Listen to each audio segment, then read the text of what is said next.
My brothers, my sisters, my beloved children, when we use social media, use it in a way that if you were to die for some reason, you would not be embarrassed about the content that you have put out there.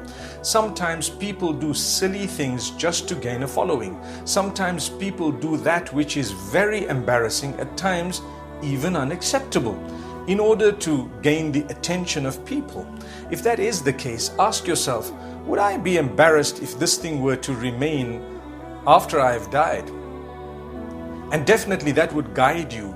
As a believer, we should do that which is good. We should do that which is not embarrassing if we were to die. And even if we did not die, but we need to be much more responsible when it comes to the use of social media.